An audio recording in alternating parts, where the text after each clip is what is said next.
If you had to fight over 10,000 demonic ghosts, what would you do? You've been cursed to forever attract killers from the spirit world, and the only way to be saved will be to team up, go on countless spirit hunting missions, and slaughter them all. I'm going to break down the mistakes made, what you should do, and how to beat the army of killer ghosts in Dark Gathering. This kid will be forced to battle spirits and bloodthirsty gods within the next 2 weeks. Keitaro here has been cursed and has spent the last 2 years hiding out from terrifying ghosts out to get him. Finally done being scared, he enters back into the world and wants to get back into society, make friends, and forget about his terrifying problem. He meets up with his childhood friend after so long, and the other person who got cursed alongside him as well, Eiko. But she tells him that he should try to enjoy life despite their difficulties like her, and encourages him to take up a tutoring job to distract him in the meantime. Getting his first student, he shows up to this house, realizing that his first client is Eiko's younger cousin, named Yayoi, and he can tell that she has supernatural powers like him, maybe even more. She casually chokes this plushy toy in front of him, and he realizes that she has trapped a spirit inside of that thing. Sweating, he tries to start her lesson, but she tells him that she knows he's just like her, and tells him that they should go hunt some ghosts instead of study. Wanting to forget his old life, he says no, but she threatens to get him fired from this job if he doesn't listen. Unable to refuse, Yayoi forces him to join her, and Eiko, who is way too chill about this, and they go on their first haunted adventure. Heading to this strange phone booth, Yayoi gives them the rundown of this place. One haunted hostess girl lives there, a thief while she was alive, and she stole all of her clients' money and eventually got brutally murdered by her customers as a result. She now haunts anyone who enters or uses this phone booth, since someone put the phone booth number online for anyone to call. Yayoi realizes that she can't sense any spirit, but suddenly Keitaro gets massive chills. However, he doesn't know why. Yayoi switches to plan B and forces Keitaro to make the phone booth ring by calling its number. Eiko then notices Keitaro's scared face turn into a smile when he calls, but he doesn't realize it. Calling the number, the phone booth then starts ringing, and they hear something inside ask them for help. A bloody face appears on the window and forces the booth door to open. Yayoi instantly uses this moment to throw in a toy doll, and that's when the horror begins. Everyone watches the doll inside blow up, painting the window full of blood. Having seen enough for today, the group then heads back home. There, Keitaro gets back to tutoring Yayoi and notices that she is extremely smart, which means she probably isn't crazy about her love for ghosts either. And she tells him that the ghost they just saw didn't react until Keitaro called it, and wants to know why. And he tells her about his curse, that anywhere haunted he goes to, ghosts usually will show up. Excited at the possibilities, she begs him to take her on more ghost adventures. Hell no, because he wants to move on with his life, and Eiko overhears this and speaks to him privately, telling him that Yayoi recently lost her parents in a car crash, and this is why she wants to go on adventures, to find her missing mother that got taken away by spirits. Before the accident, Yayoi's eyes suddenly got double pupils, which caused her to see other things in her vision. It wasn't until the accident that she realized that her double vision now allowed her to see the spirit world and the human world. Feeling bad, Keitaro agrees to help her, agreeing to go back out for one more ghost adventure the next day. Heading back out, Yayoi hands him a doll and says that this will protect him from any baddies they meet. But Yayoi drags him to the same place as yesterday, but this time with a new plan. Reaching the phone booth, the ghost appears at the window and gives off a horrifying smile, shocking Keitaro as it suddenly drags him in. Okay, while Keitaro might seem really powerful, he's really stupid. I would have taken out this ghost way more quickly by using something like the Mammut 9.5 Craig Dry climbing rope and some good old common sense. Let me explain. Keitaro here can basically sense and feel various forms of energy, which if we think about it are all around us. For example, when your hair stands up on end at certain times. This is just one example of your body reacting in real time to energy radiating around it. This happens since the cells in our bodies are specialized to sense and conduct electrical currents and sources of neutral energy. This plus if we take into account things like the multi-dimension theory, which is the possibility that there are other dimensions out there, like the spirit realm, things that we can't see yet, it means that Yayoi and Keitaro here might actually be able to feel and see sources of energy coming from things that science cannot fully explain yet. However, despite having access to some really cool superpowers, what these guys just did now was really stupid. If I was him, I would have focused on our winning card, Yayoi herself. Before signing on to this stupid idea, I would have tested out the limits of her powers first, get to know her, figure out what can she do, as well as her mindset. It's noted that she's doing all of this really scary crap to find her mother, which while adorable I will admit means that she's got an end goal, and we have no way of telling how much she is willing to risk, lose, or give up in order to reach her goal. Since compared to her parents, we're just a stranger that has no value to her, which means teaming up with this psycho is really risky. And the fact that we already saw Ghost for the first time time and live to come back again means that maybe we should rethink this. Even if Yayoi was leading the mission despite being 8 years old, it's better to have improved communication between the team. Being Keitaro means that I would have first taken better safety precautions. I would have come in with some climbing rope and some kind of harness, and then would have tied the other end to either guard railing above the hill here.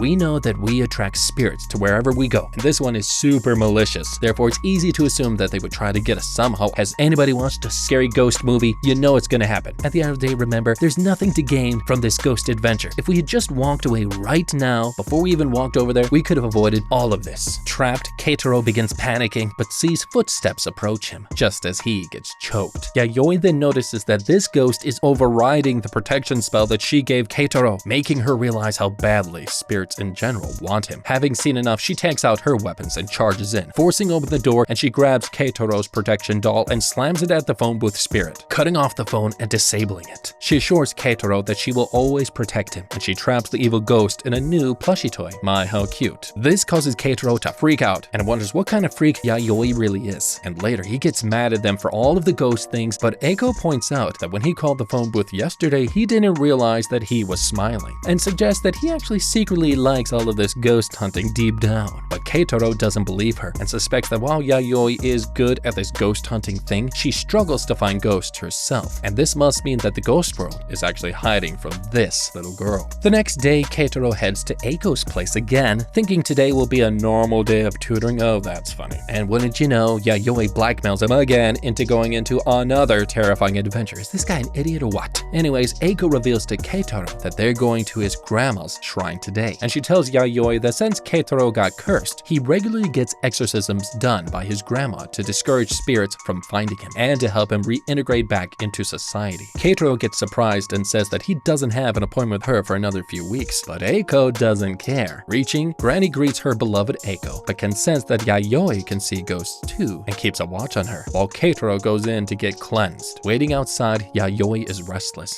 so Eiko shows her a picture of what Keitaro's hand looks like under his glove that he always wears. Seeing all of these nerves, she tells Yayoi that these things are a result of his curse, and regularly gets cut off during his exorcism while they chant Shinto prayers. After the cleanse, Keitaro goes to the bathroom but runs into another B-level ghost, and Yayoi saves him as usual, but whatever, it's not important. Keitaro begins to feel bad for putting Yayoi through so many dangerous situations and begins to worry about her safety. Are you serious? She wants these freaking ghosts. Let the ghosts have her, my gosh. Finishing up with the exorcism and another ghost defeated, Granny ends up liking Yayoi and gives her a gift. Heading back home, she tells Keitaro that she wants to show him something in her room. Heading up, he finds hundreds of creepy dolls on her shelf, including the phone booth spirit from earlier. And this makes him realize why he always felt a creepy vibe in this house 24/7. Yayoi reveals to him that she keeps the worst of the worst spirits trapped in her room, including the spirit that they captured earlier, because she is planning something big in order to rescue her mother from death. She goes into detail about how spirits actually work. When they possess something, they get trapped in its physical state, and that is how Yayoi traps them, like in these dolls. Keitaro gets a little too freaked out, but Eiko passing by tells him that they're just dolls and he should chill out, making him realize that Eiko can't sense how much evil is truly here. Yayoi reassures him that no matter what happens, she'll keep him safe, and then asks for his fingernails like a creep. The next day, Keitaro struggles to go back to Eiko's house. He just wants to move on with his life, but he feels like he owes Eiko something for helping him. Entering her house, he prepares to teach another lesson, but Yayoi comes at him, saying she desperately needs his fingernails, and he gets freaked out and prepares to leave, but Eiko tries to lighten the mood, suggesting they go out to another haunted spot. What is with these two? They're both freaks. Anyways, however, this time around, Keitaro stands his ground and refuses, leaving the house. Confused, Yayoi tells Eiko they'll go hunt ghosts without him, telling Eiko that she thought Keitaro liked hunting ghosts since he could easily break his curse if he really wanted to. Hearing this, Eiko turns her attention straight to Yayoi, asking what she means, and this makes Yayoi realize that they both never knew about any of this, and then has a realization. She changes their plans and says she knows a place they can go to help Keitaro, since he is now her friend as well, and she directs Eiko on where to go to fix Keitaro's curse. They drive to this abandoned temple to locate another spirit. Yayoi mentions that this place is dedicated to babies that died before they were born, and gives Eiko the rundown of what horror to expect. They're up against dozens of unborn babies that haunt the grounds, and they're all watched over by a spirit known as the Goddess of Children. However, Yayoi says something crazy and tells Eiko that she needs to do this alone, and if she doesn't come back within an hour, Eiko should run to get help. And somehow she agrees like an idiot to Yayoi's crazy plan and leaves this little child that thinks she knows everything alone at this spooky abandoned temple. Like an idiot, she's so freaking stupid. She heads in, and Yayoi senses that there is more evil in here than she thought, just as she gets surrounded by countless dead babies and the goddess herself. Trying to take out this spirit, this umbilical cord shoots at her, forcing her to get back up, and she almost gets crushed by this giant statue, getting seriously injured and runs for her life. She hides out in the forest and takes out some ghost hunting equipment, these paper dolls. Adding a piece of her hair to them, she creates spiritual decoys of herself that also, fun fact, to grant her extra lives. My, how convenient. And that's when this evil undead baby shows up. Meanwhile, Eiko waits outside, but then realizes that it's been over an hour and rushes off to find Keitaro for help. Spotting him in like 5 anime seconds in the supermarket, she tells him Yayoi is in trouble, and he wonders how she found him so easily because it's a little suspicious. But Eiko says, not important, and says Yayoi was trying to fix his curse since she could tell it was bothering him. Hating ghosts but feeling guilty, he agrees to go help Yayoi. Back to Yayoi, she just finishes trapping a baby ghost into one of her dolls and threatens the rest about to kill her that if they touch her, she'll kill her hostage, giving her a split second to run for her life, and places more paper dolls behind her to act as decoys. She gains some distance and hides back at the ghost shrine she passed through earlier. Getting slowly surrounded, she sees the ghost army suddenly head in the opposite direction. Nearby, Keitaro finally arrives, and he quickly bumps into the terrifying ghost army and runs for his life. Reaching the shrine, he hears Yayoi calling out and quickly lures the baby ghost around the shrine while he comes up with a really half-assed plan. I would have gotten rid of this spirit way better than Keitaro here, just saying, by using the art of respect and by kidnapping real-life babies. Let me explain. At this point, we know the dangers of dealing with spirits, and Yayoi and Eiko especially have done this 1,000 times as we can tell, and this is why it makes no sense why Yayoi didn't leave a detailed list of the ghosts they were going up against with Eiko before going in fully, since she clearly knew what this ghost was before going in. For a little 8-year-old girl who's obsessed with hunting ghosts, she's not that good at it. One of the main rules of hunting ghosts, even in real life, is treating spirits with respect, because the ball is always in their court, and this form of common sense even applies to general combat. Respecting the enemy means that we will take on more precautions and plan even more carefully, and expect the enemy to be at least equal to us in threat, if not even more, which clearly Yayoi was not doing, because so far she's been acting exactly like how a little girl would, surprise surprise, by running around going into haunted places without a care in the world, and she didn't even bring any haunted tools. The spirit here is known in real life as the protector of the helpless, and while Yayoi might not have known that this good spirit turned evil, it's noted that this spirit once watched over dead babies, so isn't it logical to assume that if we stopped by some neighbor's house and said, hey, can we borrow the kid real quick? No? Oh, too bad. Okay, well, maybe we knock him out and then take the kid anyways. Maybe we can use a live screaming baby to distract or lure the good spirit away from Yayoi. Just saying, it could work.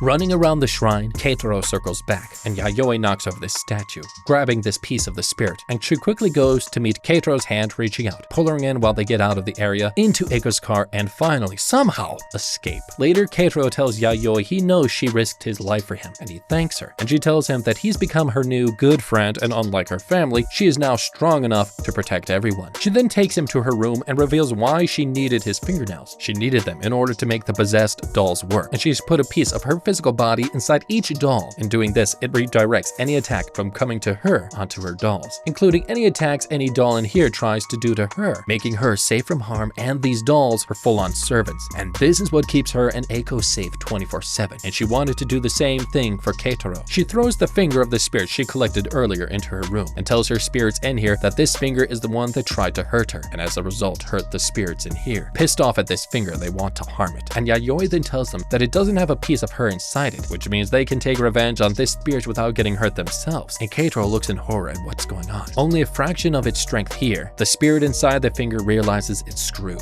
Yayoi then makes this finger spirit beg her to become her servant in order to be protected from harm from the rest of these angry spirits. But Keitaro interrupts and finally asks a big question. Why is she keeping so many spirits in these dolls? And she reveals her game plan. Oh good. She is building an army of spirits that will serve her in order to find and fight the spirit that took her mother. Oh, that's gonna work out great. She says she was unable to bring the whole spirit back from the shrine today, only a finger, but she promises Keitaro that when she heals up, she'll go back there again and capture the whole thing, so then they can fully remove his curse. And he thanks her, and to compensate her, he offers to help her dive deeper, oh that's great, into the ghost adventures unofficially, while he continues to try and reintegrate back back into society. Wow, that's gonna work out great. A few days later, Keitaro starts his first day of college with two important goals. One, to handle his supernatural powers better, and two, to finally make some new friends like a normal person. And he heads to his first freshman welcome party, full of other students like him, wearing clothes Eiko picked out for him, including this pair of hip glasses that secretly keep watch over him.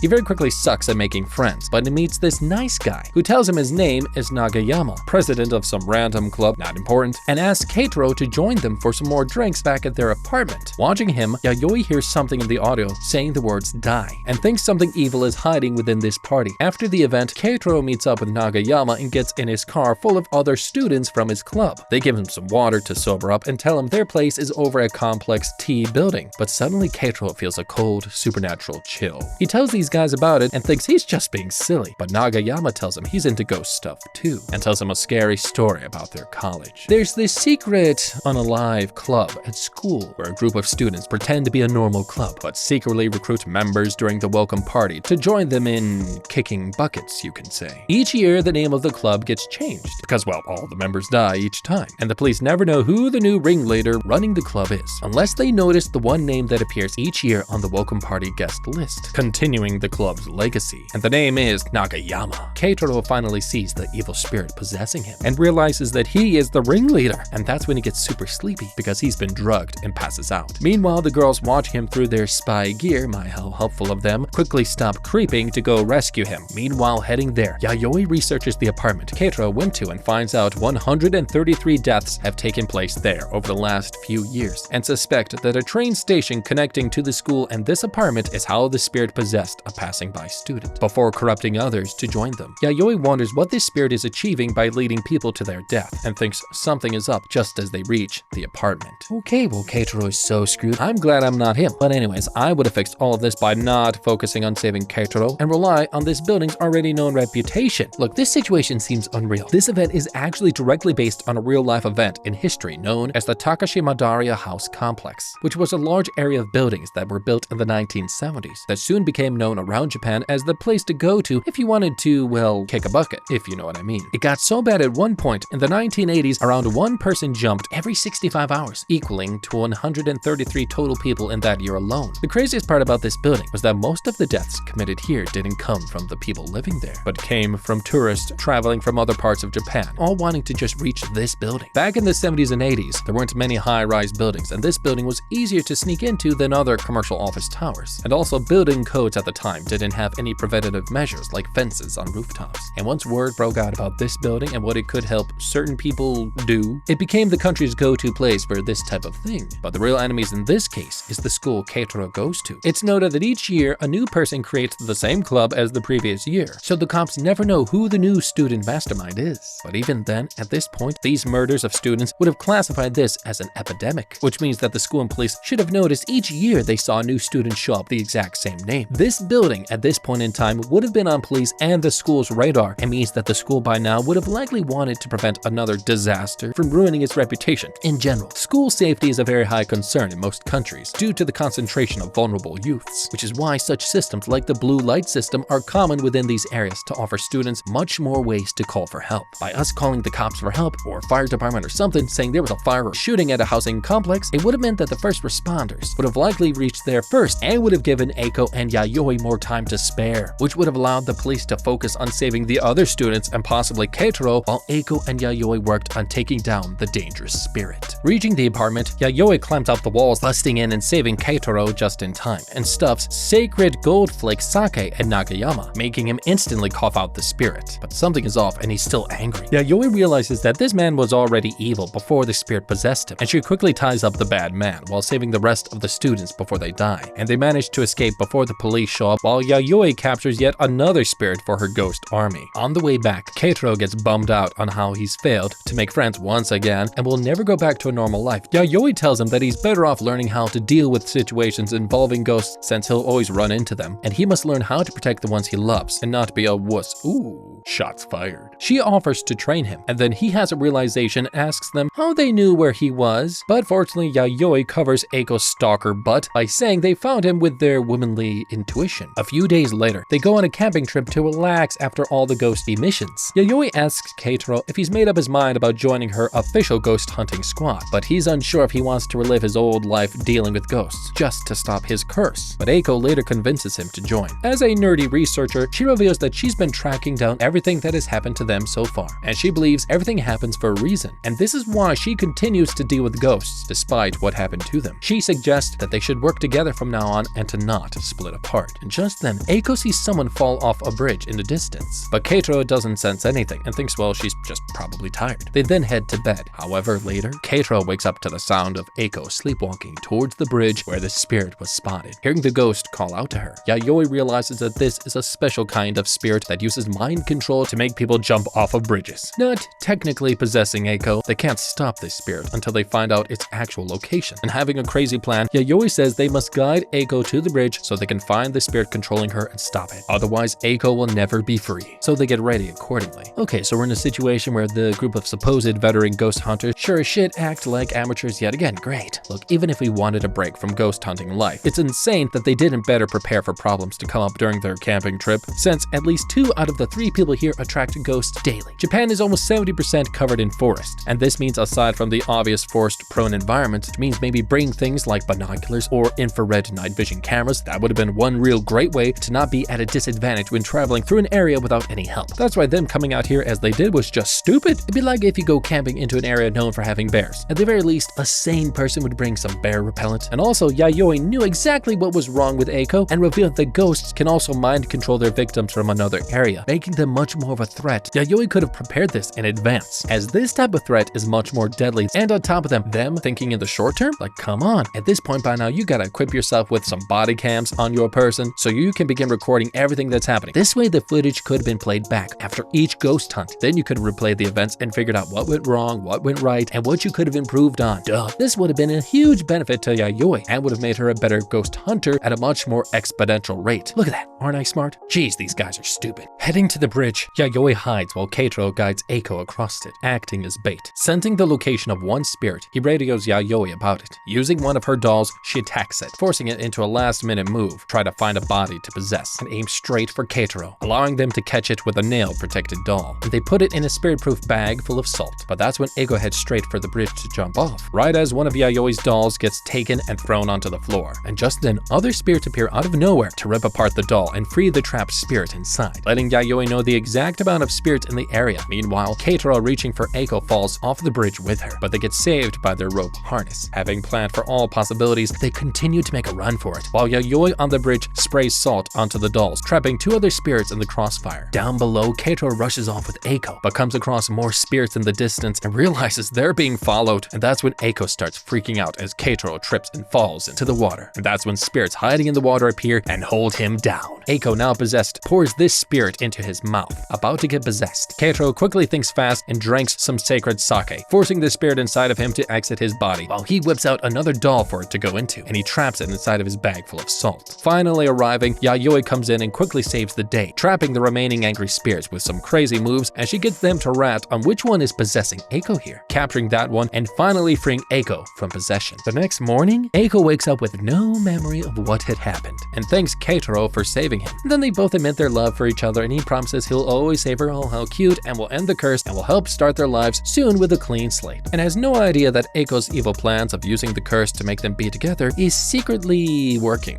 Yeah, she's actually low-key a very high-key psycho baddie. Great. Later, Yayoi informs Keitaro that seeing groups of spirits together almost never happens. Due to their nature, spirits almost always consume each other to gain more energy and to stay in the living world longer. Very much so like complex building, see? Great video, go check it out. And mentions that they only group together occasionally if they don't know they are dead, are tied to a certain location, or are grouping together from a bigger threat in the area. Yayoi wants Keitaro to know that it is possible that the spirit who took her mother is closer than they think, known as the Spectre of Death. This ghost has insane power levels, one that they must prepare for. And she thanks Keitaro for helping her find more spirits in 1 week than she has in months, and this has allowed her to build her spirit army faster than she thought possible. She then crafts him a spirit conduit, which is basically an enchanted necklace that will use his powers to help guide them to more spirits, allowing them to build their spirit army even faster. Finishing up the day, he heads back home, but gets a call from his school saying that they have a new student for him to tutor, one that will change everything. The next day, he meets up with a new person, but notices her strange eyes. He thinks they're contacts and sees this clumsy girl girl with the worst luck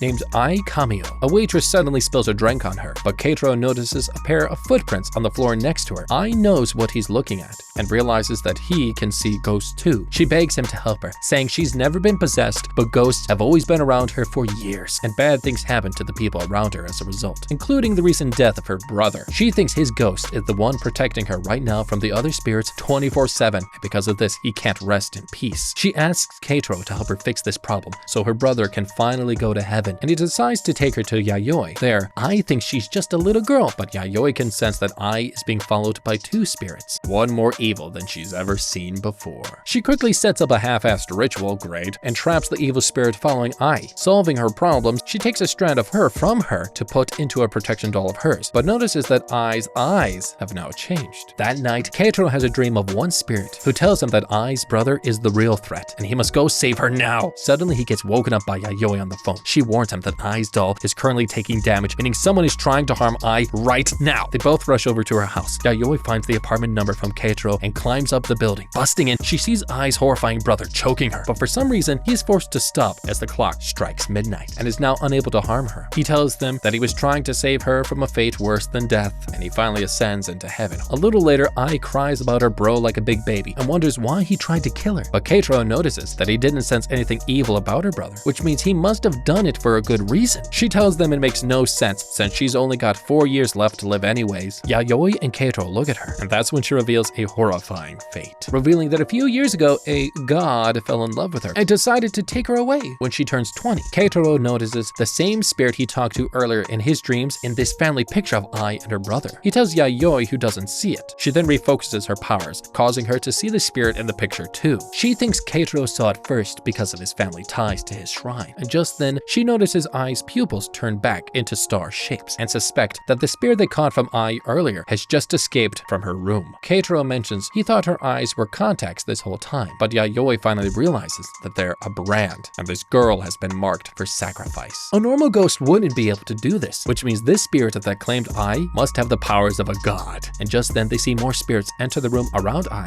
Yayoi suspects that this god's energy must be leaking through her, and this is what is attracting the spirits. She assures Ai that the spirits in the room now aren't strong enough to harm her, but more will come if they don't get out of this ghost nest immediately. She calls Eiko to come to drive them back. Busting in seconds, she introduces herself to Ai, and Keitaro wonders how can she knew where they were, but Yayoi covers her bum with more sweet lies. About to head out, Keitaro quickly tries to hit the bathroom, but runs into this unknown ghost, and he starts fiddling with his brain stem, and Keitaro stares in shock and realizes thanks to Yayoi's protective doll, he's still alive, safe from harm. No spirit can hurt him for now. Keitaro rushes back, not wanting to freak Eiko and Ai out. He calmly tells everyone that they should leave. Heading out, Yayoi quietly tells him that she saw the ghost that he saw, and they realize that Ai has one doll protecting her right now, but if more show up and try to attack her, this doll will not be enough. Rushing out, they run into a blocked staircase, forcing them to take the lift. Seeing Keitaro's ghost show up at the door, it follows them floor by floor down. Reaching the bottom, they run out, but spirit hands shoot out at Ai, getting deflected by some mysterious force, and it grabs Keitaro's leg instead, violently pulling him back. Yayoi thinks fast and slides into the lift with him, and the two other girls watch them get swallowed whole. Now stuck inside, these two they get sent down to an unknown basement, not registered to any floor. The door opens up to the spirit from earlier, eating unknown brain stems right in front of them. Yayoi suspects this is too much effort just to kill them, and the ghost likely wants something from them, and that's when other ghosts appear from behind them, and the ghost outside rips on these brain stems, making these kid ghosts scream in sheer agony, forcing them to try and push Keitaro out. Yayoi realizes that the ghost kids died in the same way they're about to, and this evil spirit isn't letting them rest in the afterlife.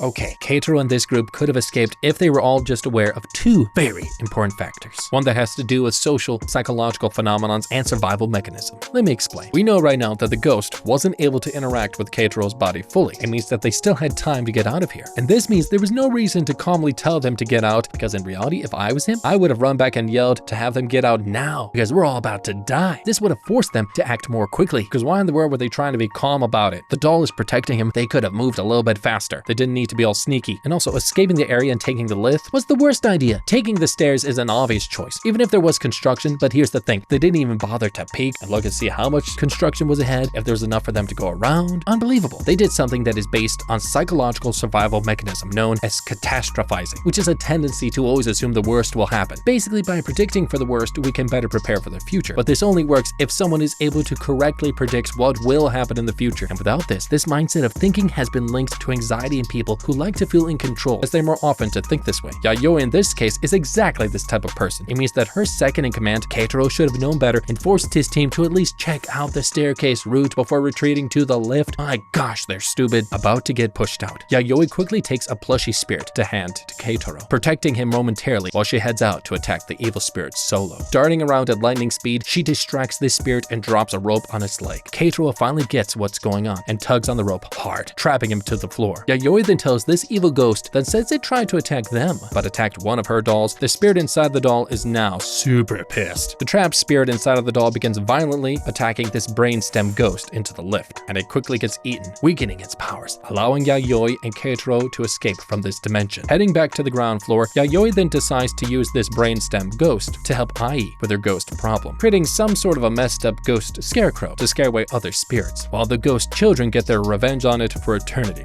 How poetic. Yayoi notes that she still needs to do some voodoo stuff before Ai's house is truly safe, so they head back to her house, and they open her door to see her shrine full of spirits violently destroyed. Everyone's eyes goes wide, and Yayoi knows Ai's spirit god did this, and it's more powerful than they thought. Suddenly, Ai passes out behind them, and her spirit shows up and smiles. It tells them it's not even at full strength yet, but none of Yayoi's spirits could defeat it. Yayoi smiles and says that all the spirits here are just preschoolers, and her graduate spirits are somewhere else, and she doesn't even need them to kick its ass. The god dares them to try, and warns Yayoi that it will soon capture her and kill her in the most violent way possible, once it reaches full strength of course. And that's when the group notices all the dolls in her room begin to violently vibrate, making Yayoi realize that even her evil spirits are aching to kill this god badly. And she thinks if they all team up, her ragtag group of misfits will be able to defeat him and save the world. But what did you think about the video? What would you do different? Don't forget to like, subscribe, and leave a comment down below. And as always, don't forget to check out our How to Be playlist.